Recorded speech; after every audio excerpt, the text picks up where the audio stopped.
Bonjour, je suis le pasteur Eman et j'anime l'émission Le Pain Vivant Quotidien. Cette émission est née d'un désir profond qui brûlait dans mon cœur de voir les enfants de Dieu, les enfants du Seigneur Jésus-Christ être enseignés, équipés et qui puissent grandir jusqu'à la stature parfaite de Christ. Et donc cette émission est diffusée tous les jours du lundi au samedi de 7h à 7h30. Sans plus tarder, je vous laisse suivre l'émission. Bonne journée et que Dieu vous bénisse. Bonjour bien-aimés, bienvenue dans votre émission Le Pain Vivant Quotidien.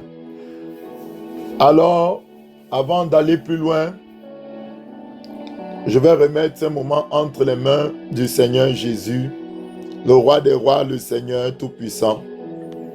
Tu vas fermer les yeux là où tu te trouves et tu vas prier avec moi. Tu vas t'humilier devant le Seigneur. Seigneur Jésus, je me mets à genoux devant toi et je te supplie, Papa, de nous pardonner. Je te supplie, Seigneur, de nous laver, de nous purifier par ton sang et par ta parole. Seigneur mon Dieu, je veux partager ta parole ce matin avec mes bien-aimés, avec mes frères et sœurs, parce que tu es mort pour nous, Seigneur. Je te prie, Seigneur, de mettre ta parole qui est déjà ointe sur mes lèvres de terre, afin que, Seigneur, tes enfants soient bénis. Tes enfants, Seigneur mon Dieu, que je sois aussi moi-même une source de bénédiction pour ton peuple. Seigneur, utilise-moi, je te bénis et que les oreilles spirituelles soient ouvertes, que les cœurs soient attentifs à ta parole, Seigneur mon Dieu, que ton esprit parle au travers de ma vie. Dans le nom puissant de Jésus, j'ai ainsi prié. Amen. Alors, bien-aimés, aujourd'hui, on va voir le dernier chapitre sur l'autodélivrance. Et ce chapitre-là s'appelle « Garder sa délivrance ». Conserver ou garder sa délivrance. Et ce chapitre va contenir juste un épisode. Je pense qu'aujourd'hui, je finirai avec ce chapitre pour que, à partir de demain, on va commencer un nouveau thème. À partir de demain. Alléluia, c'est très important. Je veux brosser plusieurs thèmes qui sont importants pour les enfants de Dieu de la fin des temps. Alléluia. Alors, par la grâce de Dieu, on va se positionner. Donc, comment garder sa délivrance? Donc, lorsqu'on a été délivré, on se réjouit parce que c'est ce que Dieu veut. Lorsqu'il y avait des guérisons au temps de Jésus, le peuple rendait gloire à Dieu. Le peuple célébrait Dieu. Donc, les guérisons, les délivrances, ce n'est pas pour élever l'homme de Dieu. Ce n'est pas pour montrer que l'homme de Dieu est puissant. Non. Dieu délivre son peuple. Dieu guérit son peuple parce que Dieu aime son peuple. Dieu est mort pour son peuple. Dieu aime son peuple. Donc, tout ce que Dieu fait, c'est pour révéler qui il est à ses enfants. Donc, lorsqu'il délivre, c'est pour révéler qui il est.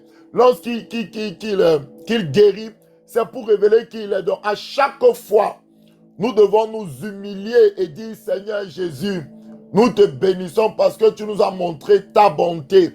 Nous te bénissons parce que tu nous as montré ton amour.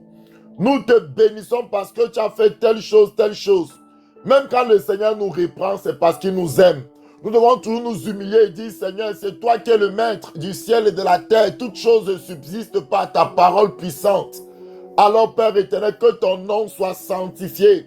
Que ton nom soit élevé. Dans tout ce que Dieu fait, c'est pour que nous puissions lui donner gloire à lui tout seul. Donc, à lui soit toute la gloire, toute l'honneur et toute la majesté. Saint-Esprit, je te bénis pour tout ce que tu fais dans nos vies. Alors, on va se positionner dans Matthieu 12, à partir du verset 43 à 45. Donc, Matthieu 12, Merci Saint-Esprit, j'y suis presque. Verset 43.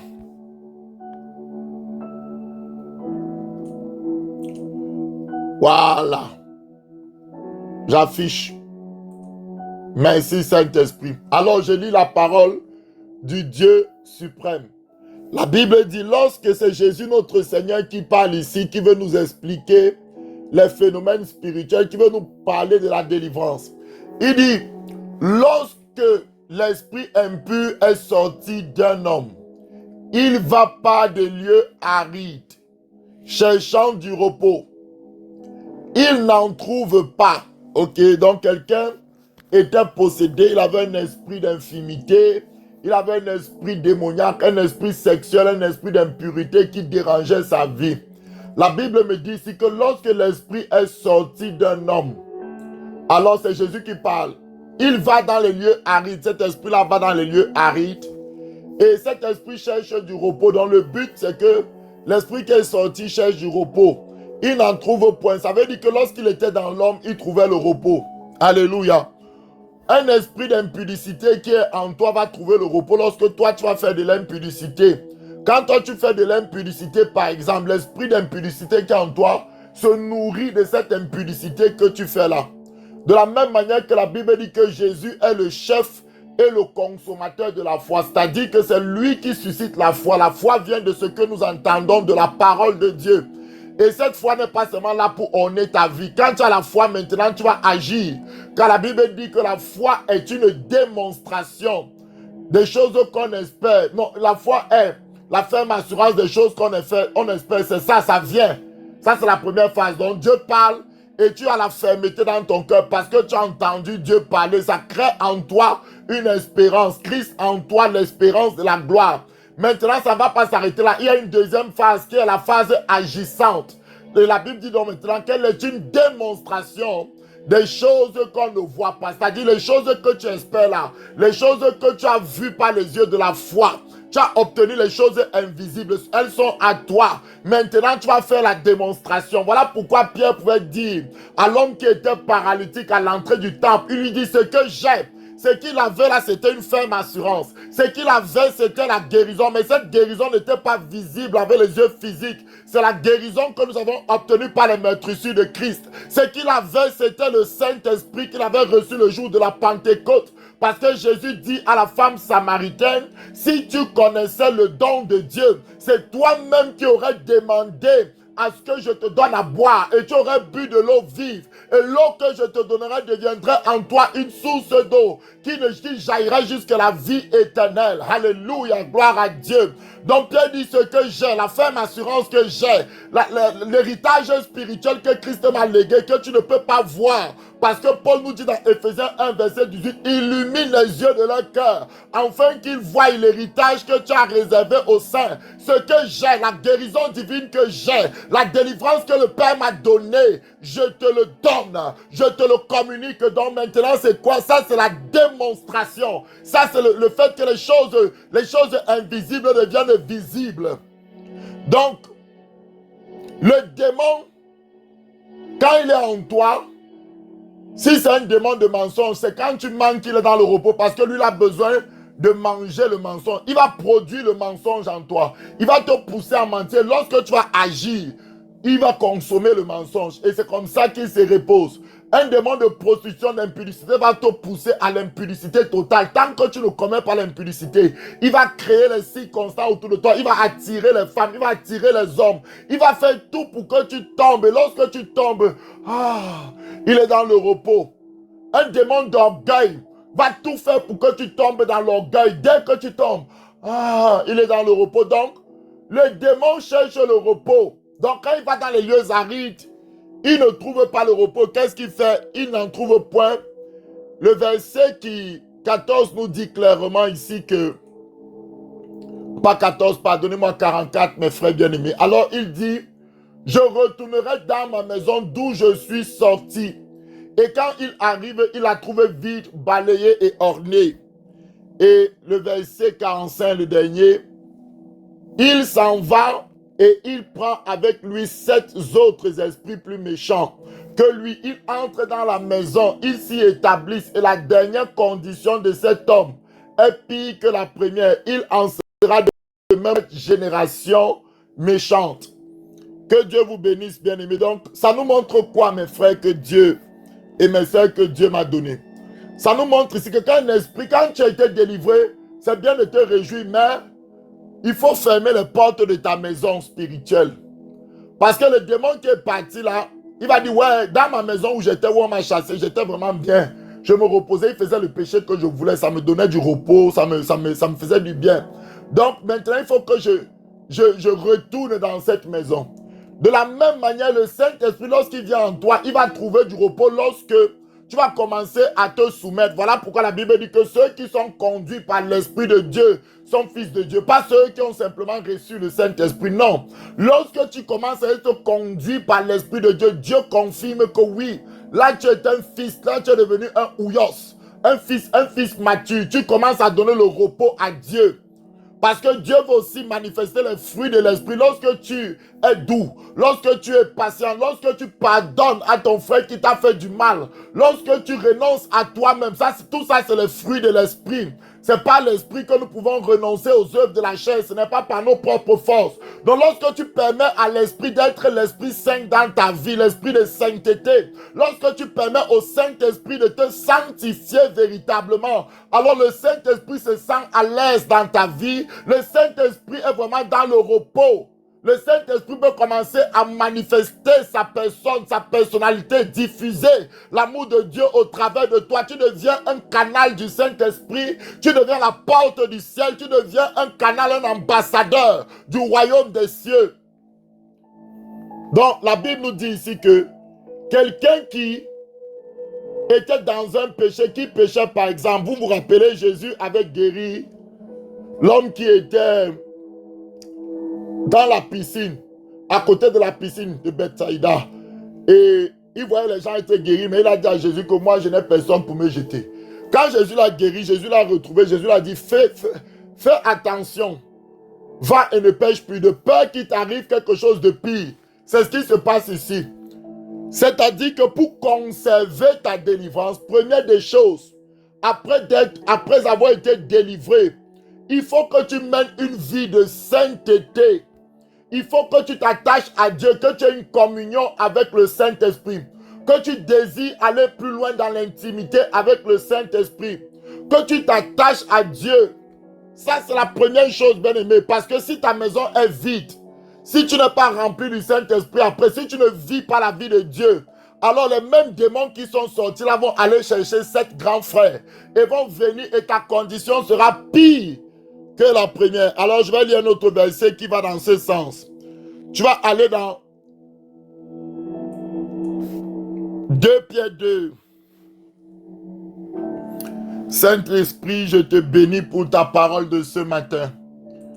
Je t'élève pour ta merveilleuse parole, papa, tu es glorieux, je t'aime.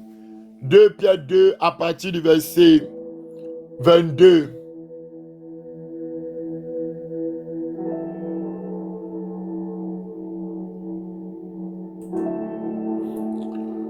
Je vais commencer au verset 20. En effet, si après s'être retiré des souillures du monde, par la connaissance du Seigneur et Sauveur Jésus-Christ, ils s'y engagent de nouveau et sont vaincus, leur dernière condition est pire que la première. Que Dieu nous aide, verset 21. Car mieux valait pour eux n'avoir pas connu la voie de la justice que de se détourner après l'avoir connu du Saint commandement qui les avait été donné, verset 22. Il est arrivé ce que dit un proverbe vrai. Le proverbe là, tu peux le trouver dans Proverbe 26, verset 11. Voilà ce que le proverbe 26, verset 11 dit. Le chien est retourné à ce qu'il avait vomi. La truie lavée s'est voutrée dans le bourbier. Donc, bien aimé, qu'est-ce que la parole de Dieu nous fait comprendre ici? Le verset 20 nous dit clairement que s'ils s'engagent de nouveau et sont vaincus, leur dernière condition est pire. C'est ce que Jésus veut faire comprendre par la parabole, par la parole qu'il a dit que le démon va aller chercher 7 autres démons grands frères que lui et va le ramener dans la maison. Est-ce que vous comprenez, mes frères et sœurs, bien-aimés dans le Seigneur? Que Jésus bénisse sa parole ce matin. Alors, lorsque nous sommes délivrés par le Saint-Esprit, nous devons honorer le Saint-Esprit. Nous devons vivre dans la sainteté. Nous devons avoir le mal en horreur. Nous ne devons plus laisser les mêmes portes. Par exemple, je prends un exemple simple et banal. On va aller dans Romains 12. Je pense le verset qui dit « Ayez le mal en horreur ». Romains 12, « Ayez le mal en horreur ». Romains 12, merci Seigneur mon Dieu pour ton amour. À partir du verset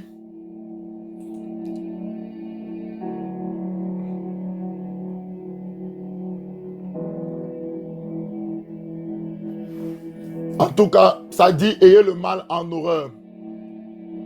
La Bible me dit ici que la charité soit sans hypocrisie. Ayez le mal en horreur. Attachez-vous fortement au bien. Donc, il ne faut pas de l'hypocrisie. Et il faut avoir le mal bien aimé en horreur. Je prends un exemple. Quand on était dans le monde, moi par exemple, quand j'étais dans le monde, quand je ne connaissais pas encore Jésus, n'est-ce pas, je vivais dans les affaires de petite amie, etc. et tout.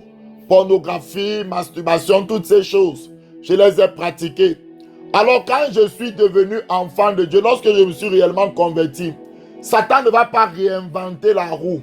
Satan ne va pas réinventer les tentations. Il ne va pas venir me tenter avec l'argent parce que quand moi j'étais dans le monde, je n'étais pas quelqu'un qui volait. Vous comprenez donc? De par l'éducation que j'ai reçue, on m'a appris à travailler pour obtenir des choses. Donc, je n'étais pas là pour voler les choses qui appartiennent, l'argent de quelqu'un ou les choses qui appartiennent à d'autres personnes. Je comprenais qu'il faut travailler pour obtenir. Ça, on m'avait déjà appris ça dans le monde. Je n'étais pas encore chrétien. Mais par contre, je vivais dans l'impudicité, les masturbations, la pornographie, avoir les petites amies. Ça, par contre, je pratiquais dans le monde. Donc, lorsque je suis devenu chrétien, Satan va faire quoi? Il ne va pas venir me tenter avec le vol. Il ne va pas venir me tenter avec peut-être, je ne sais pas quoi, le mensonge. Si je ne mentais pas moi trop dans le monde, ce n'est pas avec ça qu'il va forcément venir me tenter. Il va me tenter avec mon plat de péché préféré que j'avais dans le monde. C'est quoi? L'impudicité. Il va te mettre, même quand tu te convertis, il va mettre une très belle sœur à côté de toi qui est attentive à tes doléances, mais qui a en elle une sirène des eaux. Je suis cru et franc aujourd'hui, bien-aimé.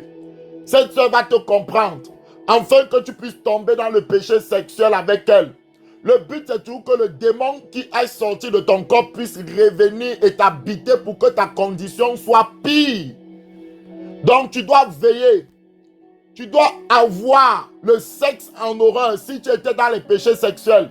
Parce que Satan a perverti le sexe pour toi. Tu as une mauvaise image du sexe. Tu penses que le sexe, c'est pour le plaisir. Tu penses que le sexe, donc, il faut que tu t'assoies dans la présence de Dieu pour que Dieu te récalibre selon sa volonté concernant le sexe, pour qu'il t'éduque et qu'il t'enseigne qu'est-ce que le sexe, comment c'est quelque chose de sacré à ses yeux. Dès que même on parle du sexe, certains même qui sont chrétiens se sentent mal à l'aise. Il y a une gêne parce qu'il y a comme quelque chose d'impureté en eux parce qu'ils ne sont pas encore libérés des images impures, des choses qui ont dominé d'eux dans le passé. Alors, lorsque je me suis converti, l'une des premières disciplines que le Saint-Esprit a mis autour de moi, c'était avec les sœurs. Il ne me permettait pas d'avoir le numéro des sœurs. Il ne me permettait pas d'avoir une relation entre guillemets amicale fort là avec des sœurs. Non. Et en respectant cela, ça a gardé ma vie. Il faut comprendre que le Seigneur, selon notre croissance spirituelle, peut te demander principalement de ne pas faire quelque chose pendant un temps. Parce qu'il sait que tu ne l'aimes pas encore comme il faut. C'est-à-dire que tu as seulement reçu une dose d'amour, mais tu ne le connais pas encore comme il faut. Tu vas découvrir qu'il est et de plus en plus tu vas l'aimer. Et c'est comme ça que tu vas abandonner de plus en plus facilement certaines choses. Dans le nom puissant de Jésus de Nazareth. Donc c'est ainsi.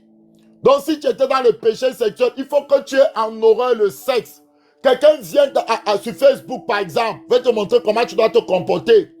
Quand tu étais dans le péché sexuel et que tu t'es converti, voilà comment tu dois te comporter. Si tu avais un petit ami, tu effaces son numéro, tu le bloques. Ce n'est pas une plaisanterie. Tu dois avoir le mal en horreur. Ton petit ami là ne te fait pas du bien. Il est là pour t'amener dans le péché. Même s'il fait semblant de venir avec toi à l'église, il fait semblant de se convertir, peut-être il a en lui des désirs de péché pour encore t'amener profondément dans le péché pur. Donc, tu dois comprendre ces choses avec l'intelligence spirituelle. Donc, tu dois avoir le sexe, tout ce qui... Tu as un ami sur Facebook qui met une image d'une femme nue. Je parle pour des hommes parce que les hommes sont visuels. Tu le bloques, tu le coupes, c'est terminé, mon ami. C'est terminé. Quelqu'un qui t'envoie des messages toujours sensuels pour exciter quelque chose en toi. Tu effaces son numéro, tu le bloques. La Bible dit par Jésus, si ta main droite est pour toi une occasion de chute, qu'est-ce qu'il faut faire? Est-ce qu'il faut aller la prêcher? Est-ce qu'il faut aller essayer de la convertir? Non, parce que tu connais que ici, là, c'est on dit au Cameroun, c'est le bas qui blesse. Donc, tu dois d'abord couper jusqu'à ce que Dieu te guérisse. Voilà pourquoi Colossiens 3 dit renoncer aux membres qui sont sur terre. C'est-à-dire amputer littéralement, couper. Si c'est ton œil, arrache. C'est-à-dire que dès que tu viens de te convertir et que tu étais dans ce genre de péché, par exemple, que ce soit l'homosexualité, le lesbianisme, tout ce qui est lié au sexe, tu dois être d'une violence capitale. Tu ne dois pas tolérer. Tu ne peux pas t'asseoir et commencer à regarder des séries. Je ne parle même pas de films pornographiques, même seulement une série dans laquelle on voit quelqu'un qui a une petite amie. Non, tu ne peux pas tolérer ça parce que tu sais que la parole de Dieu ne tolère pas les petites amies parce que Satan va venir petit. Il va dire, mais ils n'ont même pas couché ensemble, ils s'arrêtent seulement la main, non? Est-ce que même ça aussi? Tu vois, parce que Satan veut toujours te tirer de plus en plus en arrière. Donc, même dans les séries que tu regardes, séries nigériennes, tout ça, tu dois arrêter, couper, parce que ces choses sont en train de baisser ta garde. Tu dois avoir le mal en horreur. Est-ce que tu me comprends maintenant? Jusqu'à ce que Dieu va te libérer de ça totalement, nous libérer de ça totalement. Et c'est là où tu peux commencer à faire certaines choses. Dieu va permettre que tu commences à évangéliser des filles. Peut-être avant, il ne te permettait pas. Donc, avoir quelque chose en horreur, c'est ça. Tu ne dois pas tolérer ce péché dans lequel tu peux retourner parce que Satan va te tenter par ce qui t'avait tenté, par ce qui t'avait vaincu dans le passé. C'est ce que Pierre nous disait. Quand ils sont encore retournés et qu'ils sont vaincus, donc ça veut dire que avant, ils étaient déjà vaincus dans ça quand ils n'étaient pas chrétiens. Et Satan sait que si j'avais eu la victoire sur eux par ça, je peux recommencer par ça. Donc, bien aimé, faisons attention. Ça, c'est la sagesse. Si toi, ton problème, c'était le vol, fais très attention. Il y a des environnements qui vont exciter tes défauts. Si tu es dans un environnement qui excite tes défauts, sors de là. Parce que quand tu viens de te convertir, tu n'as pas besoin qu'on exacerbe tes faiblesses. Tu as besoin que le Seigneur te montre comment il va te fortifier dans les bonnes choses et crucifier de plus en plus ta chair. Par exemple, quelqu'un qui a tendance à s'orgueillir, à s'enorgueillir. Si tu es dans un environnement où on fait le culte de l'homme, où on loue l'homme, donc même si tu veux devenir humble, même si tu pries chaque jour, Seigneur, rends-moi humble, à cause de l'environnement dans lequel tu vis, il va falloir que tu sortes. Vous savez, il y a certains saluts que Dieu opère en te faisant sortir d'un lieu. Par exemple, l'autre a été sauvé comment? L'apôtre Pierre nous dit, Dieu sait sauver les justes. Ceux qui crient à lui nuit et jour, que l'âme de l'autre était tourmentée par les péchés qui se faisaient à Sodome et Gomorrhe. Donc il était là-bas, il était troublé, il était tenté, il était tourmenté par tous les péchés bizarres. Qu'est-ce que les anges ont fait? Les anges l'ont poussé à sortir littéralement de son environnement, de Sodome et Gomorrhe, pour être libéré, pour être sauvé. Tu avais des partenaires sexuels lesbiens, toi tu étais bisexuel, tu brises. Pourquoi je parle beaucoup de sexe? Parce que je sais que c'est le plat préféré de Satan pour attacher les enfants de Dieu. Et même dans l'église, il y a beaucoup de personnes qui tombent. Mon frère, tu es quelqu'un qui est fragile dans les choses sexuelles. Tu penses au mariage comment? Il faut d'abord que Dieu te guérisse. Tu ne peux pas te marier pour le sexe. Alors que tu as Jésus-Christ en toi, la puissance, l'espérance de la gloire. Dieu peut te fortifier, Dieu peut changer cela, Dieu peut ôter ce désir impur. On se marie pour faire la volonté de Dieu. On se marie pour accomplir une mission. On se marie pour amener des choses terribles sur la terre. Parce que c'est à l'homme et la femme que Dieu a donné sa domination. Donc, tu sais quoi faire quand Dieu disait d'enlever l'œil coupé. Donc, si c'est l'amour de l'argent, tu dois tout faire pour te détacher de l'argent. Tu dois tout faire. Peut-être avant, c'est toi qui gérais l'argent du foyer, mais toi-même, tu sais que tu as l'amour de l'argent en toi. Ça te met en colère quand il n'y a pas l'argent, tout ça. Donc, tu dois peut-être donner la gestion à ton conjoint ou à ta conjointe pour te focaliser sur Christ. Tu dois te détacher, tu dois voir ces choses en horreur. Donc, j'ai cité plusieurs péchés. Les calomnies, la jalousie. Si c'est la jalousie, ça veut dire qu'il faut que tu apprennes à célébrer d'autres personnes. Tu apprennes à reconnaître les grâces qui sont autour de toi. Sachant que le nombre de nos jours est limité. Nous ne sommes que des vapeurs, comme nous dit le Seigneur Jésus de Nazareth. Donc, je voulais parler aussi, pendant que je préparais ce temps, j'avais à cœur de parler de l'insoumission dans les foyers. C'est une porte d'accès que l'ennemi utilise. Vous savez, quand vous êtes marié, vous avez une alliance spirituelle entre vous. Mais le mariage ne fonctionne pas selon le monde. Le mariage fonctionne selon la Bible parce que c'est Dieu qui est le premier qui a créé Adam et Ève. Donc, il connaît le mariage. Souvent, j'entends dire, dans le mariage, certaines personnes disent, ah, mon mari, il est trop faible. Hein. Ça, c'est les femmes qui parlent. Et je parle surtout aux femmes. Maman, écoutez-moi. Vous qui êtes ici au Canada, faites attention à ne pas prendre autorité sur votre mari. Sous prétexte qu'il est trop faible, il n'a pas l'autorité d'un homme. Donc maintenant, c'est toi à devenir un homme dans le foyer. Ça, c'est un démon terrible qui veut t'attaquer pour t'amener que tu sortes de la couverture de Dieu et qu'il te frappe. Est-ce que tu comprends, maman? Donc, il y a certaines mamans qui vont dire que non, mon mari, si c'est moi l'homme de la main, si je ne prends pas la commande, lui, même pour dire quelque chose, il est calme, il est ceci. Dieu t'a donné ce mari-là, il sait pourquoi. Alors toi, si tu vois qu'il n'exerce pas son autorité comme il faut, tu dois te soumettre, tu dois prier pour lui en secret pour qu'il prenne réellement sa place. Pas que maintenant, c'est toi qui vas prendre sa place. Parce que tu vois qu'il n'exerce pas l'autorité comme il faut. On va aller dans 1 Corinthiens 11. À partir, le Seigneur m'a parlé de ça, je parle aussi de ce que le Seigneur m'a dit, simplement pour bénir certaines personnes. Donc j'adresse ici la parole aux mamans, j'adresse ici la parole au papa. Tu vas dire que ouais, ma femme là, elle n'est pas vraiment une femme, hein. Elle ne se comporte pas comme une femme. Voici le verset que le Saint-Esprit vous donne à tous. Toutefois, dans le Seigneur, toi qui es marié dans le Seigneur, toi qui es enfant de Dieu, la femme n'est point sans l'homme, ni l'homme sans la femme. Écoute le verset 12 qui est très important. Car de même que la femme a été tirée de l'homme, de même l'homme existe par la femme et tout vient de Dieu. Est-ce que tu comprends ce beau verset, le verset 12? Ça veut dire que si ton mari n'exerce pas encore l'autorité comme il faut, sache que l'homme existe par la femme. Par exemple, quand tu tombes enceinte et que c'est un garçon, tu accouches, tu donnes naissance à un homme. Donc la femme est capable de porter un homme. La femme est capable d'engendrer un homme. Ça, c'est dans le domaine physique, mais en transmettant ça dans le domaine spirituel. La femme est capable par la prière, parce que être enceinte de quelque chose, porter quelque chose dans la prière, par la prière, par son attitude de soumission, engendrer, quand on dit engendrer, ça veut dire que être avec un homme qui n'avait pas forcément toutes les caractéristiques d'autorité, entre guillemets, d'un homme, si je peux dire ainsi, mais par son attitude, elle va faire que l'homme paraisse, l'homme existe par la femme, c'est ce que la Bible nous dit ici. Ça, c'est une habilité spirituelle que les mamans spirituelles ont. Vous êtes là, vous avez la capacité de remettre l'homme à sa place si, par hasard, il y a quelque chose qui l'empêche d'exercer son autorité. Ce n'est pas en disant à l'homme que, ouais, comment tu te comportes comme une femme, occupe ta place. Tu ne fais pas ça en train de détruire sa vie en parlant comme ça. Ferme ta bouche. Tu as la capacité spirituelle de développer les caractéristiques d'honneur, les caractéristiques d'autorité chez ton mari.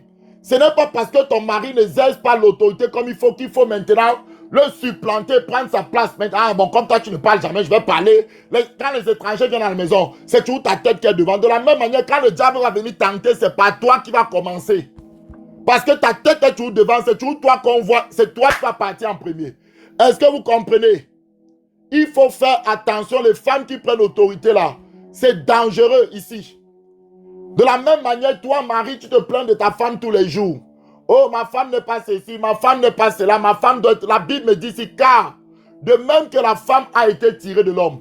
Donc, tu as la capacité de faire que ta femme devienne une femme et non une fille. La Bible dit clairement dans 1 Corinthiens 7 que si un homme, un père, marie sa fille, il fait bien, mais celui qui ne la marie pas fait mieux. Donc, quand il y a une différence entre une fille et une femme, ou une jeune fille et une femme, c'est quelqu'un qui a décidé de rester à sa place. C'est quelqu'un qui a décidé de respecter son mari, quels que soient les défauts de son mari. C'est quelqu'un qui a la crainte de Dieu, qui ne peut pas hausser le ton sur son mari. Non! Qui respecte son époux. Ça, c'est une femme. Une jeune fille, c'est la fille d'aujourd'hui. Même si elle a 40 ans, elle est toujours une jeune fille, dans le sens où elle parle n'importe comment à son mari, elle fait n'importe quoi. Ça, c'est une jeune fille. Elle a besoin d'être éduquée. Elle a besoin de l'instruction de l'esprit. Parce qu'une femme, c'est quelqu'un qui tient son foyer. Remarquez dans le proverbe, on ne dit pas que la fille. On dit la femme sage. Donc, il faut être une femme. Avoir la femme veut dire quelqu'un qui a la capacité d'engendrer, quelqu'un qui a la capacité de tenir quelque chose, de l'améliorer. Donc, les jeunes filles vont se comparer les unes. Oh, mon mari a fait ceci, il faut aussi que mon mari fasse. Ça, c'est une jeune fille, ce n'est pas une femme. Une femme honore son mari. Une femme prie pour son mari. Une femme se soumet à son mari. Une femme ne lève pas le ton devant son mari. Une femme, quand elle voit son mari, elle reconnaît l'autorité de Dieu. Elle reconnaît que son mari a été créé en premier, qu'elle dépend de son mari. Alléluia. On est dans une société où la femme veut être indépendante. Voilà pourquoi dans les livres d'Éphésiens, où Paul parle du combat spirituel dans Éphésiens 6, avant Éphésiens 6, il y a Éphésiens 5, où il adresse de l'exhortation au foyer. Il dit, Marie, aimez vos femmes. Femmes, soyez soumises. Et il dit aux gens de ne pas donner accès au diable. Parce que le foyer, lorsque Satan veut entrer dans un foyer pour détruire, il commence par diviser l'homme et la femme. Parce que la femme veut prendre la place de l'homme. Et c'est ainsi qu'il y a beaucoup de personnes, beaucoup d'hommes. À cause de ce fait, surtout ici au Canada, ils ont laissé. Mais une femme qui prend la place de l'homme fonctionne sous la malédiction. Écoutez-moi, je ne plaisante pas. Je vous donne la parole de Dieu pure. Si tu crois que tu as gagné parce que ton mari ne parle plus, tu crois que tu as gagné parce que maintenant c'est toi qui portes le pantalon, laisse-toi voir ce qui va t'arriver. Mon ami, Dieu n'est pas injuste. Tu vas voir ce qui va t'arriver. On n'est pas en train de s'amuser ici. Donc, vous devez, maman, être soumise à vos maris. Alléluia. En toutes choses, comme dit la parole. Donc, maintenant, si tu as épousé une fille au lieu d'épouser une femme, tu as la capacité de transformer la fille en femme par l'éducation. La Bible dit que la femme écoute l'enseignement de son mari à la maison. Tu peux l'enseigner comment elle doit être une femme. Ce qu'elle doit faire pour devenir, quitter l'état de fille à femme.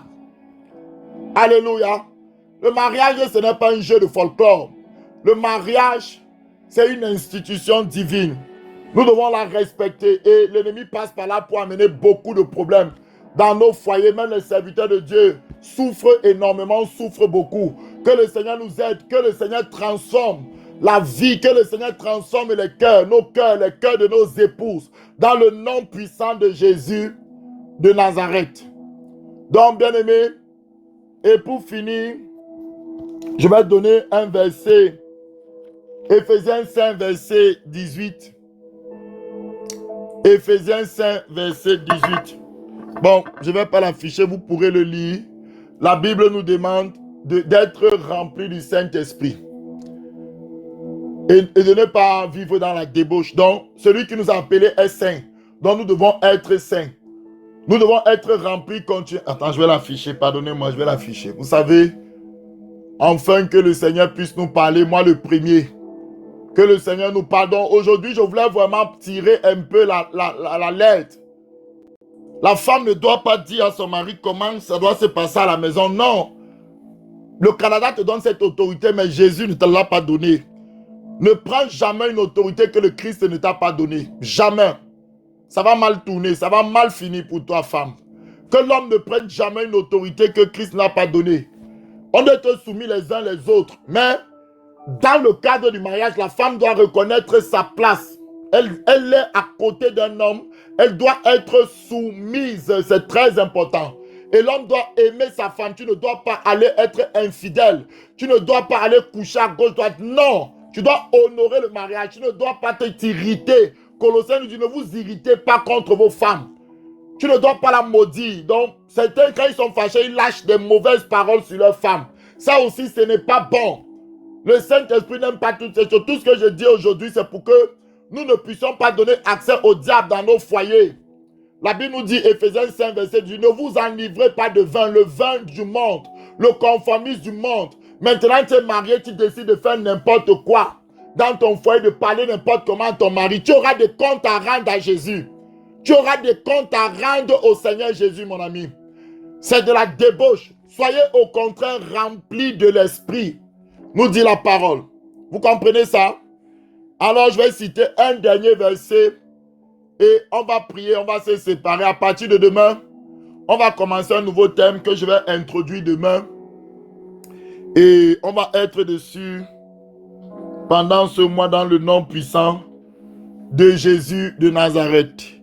Alors, tu vas te positionner dans 1 Jean, le dernier texte que je vais lire aujourd'hui, avant qu'on prie 2 minutes. 1 Jean 1, à partir du verset 6. Merci Saint-Esprit pour ton amour. Si nous disons que nous sommes en communion avec lui et que nous marchions dans les ténèbres, nous mentons et nous ne pratiquons pas la vérité. Donc si on dit par exemple que nous sommes en communion avec Dieu et que nous nous retrouvons à marcher dans les ténèbres, on ment et on ne pratique pas la vérité. Le verset 7 nous dit quoi? Mais si nous marchons dans la lumière, comme il est lui-même dans la lumière, nous sommes mutuellement en communion. Alléluia. Et le sang de Jésus, son Fils, nous purifie de tout péché. Merci Seigneur pour ta bonté. Merci Seigneur pour tout ce que tu fais. Donc, si nous marchons dans la lumière, si malgré nos faiblesses, nous avons un cœur qui haït le mal, un cœur qui ne veut pas retourner dans les choses que nous avons vomies.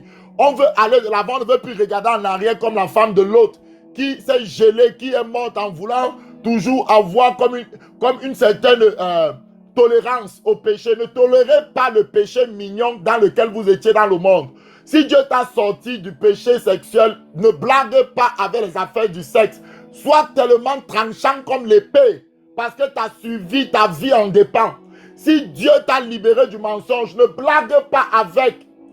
Tout ce que dans quoi tu baignais profondément, il y a toujours un péché majeur qui dominait sur ta vie quand tu étais dans le monde. Quand tu te convertis, fais une guerre terrible à ce péché-là par le Saint-Esprit afin d'être totalement libéré. La Bible dit que ceux qui avaient cru en Jésus, Jésus dit, si vous demeurez dans ma parole, ce n'est pas parce que tu t'es converti ici là que tout est fini. Non, si tu demeures dans sa parole, tu seras réellement libre. Donc, tu as arrêté physiquement le péché, tu as arrêté certaines choses, mais il y a encore l'amour, il y a encore les résidus de cette chose en toi. Il faut que l'Égypte sorte de toi. Tu es sorti de l'Égypte, maintenant il faut que l'Égypte sorte de toi. Les enfants d'Israël avaient été délivrés de l'Égypte, mais il y avait le veau d'or en eux, il y avait l'idolâtrie en eux, et c'est cette idolâtrie qui est sortie dans le désert et s'est manifestée. On a vu qu'ils étaient des idolâtres. Quand tu te convertis, un travail intérieur que Dieu veut faire. Et ce travail, c'est ce que Dieu dit de couper le membre. Ce n'est pas un couper physique. Quand tu coupes, c'est spirituellement. Il y a un membre spirituel qui avait poussé. Un membre, une attitude, un penchant pour le sexe, un penchant pour le mensonge, un penchant pour l'insoumission, pour les querelles, pour les disputes, pour l'animosité, un penchant pour la jalousie. Il faut couper. Il faut couper. Au nom de Jésus de Nazareth. C'est ce que ça veut dire. La Bible me dit ici, mais si nous marchons dans la lumière, comme il est lui-même dans la lumière, nous sommes mutuellement en communion et le sang de Jésus nous purifie de tout péché. Alors, on va au verset 8. Donc, c'est bon. On peut laisser le verset 7. Donc, si nous confessons nos péchés, verset 9, bon, je vais lire 8 et 9. Si nous disons que nous n'avons pas péché, nous séduisons nous-mêmes. On ne te manque pas par des faux raisonnements. Et la vérité n'est point en nous. Tu vas regarder une fille, il y a le désir en toi qui naît. Et puis la nuit, tu fais un songe sexuel. Ça veut dire que tu n'as pas péché physiquement, mais dans ton cœur, tu as désiré, tu as convoité. Voilà maintenant que la nuit, il y a des choses qui viennent t'attaquer. En ce moment-là, tu commences à dire que non, j'ai seulement regardé, est-ce que j'avais touché. Là, tu es en train de te séduire. Il faut que tu confesses dans tes temps d'intimité, avec le Seigneur, tu confesses ce péché. Peut-être tu aimais voler, quelqu'un a posé l'argent. Tu n'as pas volé physiquement, mais quand tu as regardé, tu as dit, ouais, c'est pour avoir cet argent. Ouais. Tu es rentré, tu as dit, Seigneur, tu as commencé même à te plaindre. Ouais, pourquoi je suis toujours dans la galère et tout. Parce que tu as vu quelqu'un avec tel choix, avec une voiture, avec ceci. Tu as commencé à convoiter. Tu dois confesser ce péché-là. Et la Bible dit ici que donc, c'est que la vérité n'est point en nous. Et le verset 9 nous dit clairement, si nous confessons nos péchés, il est fidèle et juste pour nous les pardonner. Si tu étais dans l'idolâtrie de la Vierge Marie, Satan va tout faire pour te ramener dans cette idolâtrie. Il va te montrer même qu'il y a des miracles. Il va te montrer les bonnes qualités de cette adoration. Tout c'est pour te ramener dans cette prison-là, afin que tu demeures dans les problèmes terribles.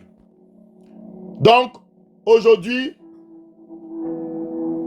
la dernière clé que je donne pour conserver sa délivrance, dès que tu as péché et que le Saint-Esprit t'a convaincu de péché, tu abandonnes, tu délaisses, tu confesses et tu te lèves et tu marches. Tu ne tombes pas dans la culpabilité, mais tu ne retournes plus dans ces péchés-là. Tu fais tous tes efforts pour joindre à ta foi la piété, nous dit la parole. À la piété, la connaissance, la science. Donc, il y a des efforts à faire. Travaillez à votre salut avec crainte et tremblement. Alors, je vais m'arrêter là, il est 41. Et puis, je vais prier 1 à 2 minutes. Nous avons nos séances de prière sur Zoom, où ces derniers temps-ci, on va continuer à prier pour chercher la face de Dieu. Et le Seigneur qui aime nous délivrer, va nous guérir de nos souffrances, de nos difficultés. Donc, n'hésitez pas à vous connecter, n'hésitez pas à être connecté sur Zoom. C'est tous les jours de 12h à 12h30. Et certains jours en soirée, le lundi de 23h30 à minuit 30 le mardi et aussi le jeudi. Donc voilà un peu pour les programmes de prière. Et aussi, nous faisons partie de l'église Nouvelle Pentecôtiste, Nouvelle Naissance, qui est conduite par le pasteur Faustin. Alléluia.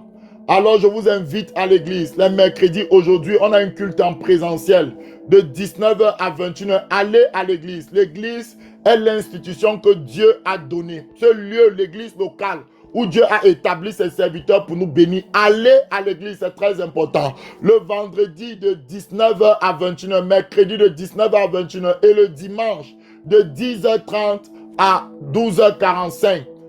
Il y a l'adresse toujours que je mets en description, l'adresse de l'église.